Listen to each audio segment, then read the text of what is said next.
দর্শক, নারীর টানে বাড়ি ফিরছেন যাত্রীরা। সেই পরিস্থিতির খবর জানাতে আমাদের সঙ্গে যুক্ত হচ্ছেন আমাদের সহকর্মী জাহাঙ্গীর। তিনি আছেন গাজীপুরে। জাহাঙ্গীর, ঈদযাত্রার কেমন পরিস্থিতি দেখছেন? যাত্রীদের ভোগান্তি দেখতে পাচ্ছেন কিনা, আর রাস্তাঘাটে সর্বশেষ পরিস্থিতি কেমন দেখছেন?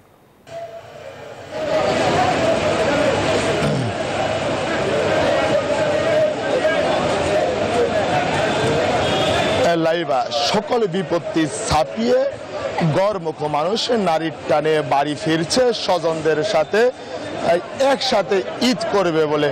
কিন্তু নারীর টানে যে মানুষগুলো বাড়ি ফিরছে তারা কিন্তু বাড়ি যাচ্ছে। আমি যদি একটু দেখাই যে সকাল থেকেই কিন্তু যাত্রীদের যে ভিড় সেটা কিন্তু আমরা লক্ষ্য করতে পেরেছি এবং যানবাহনেরও ভিড় রয়েছে।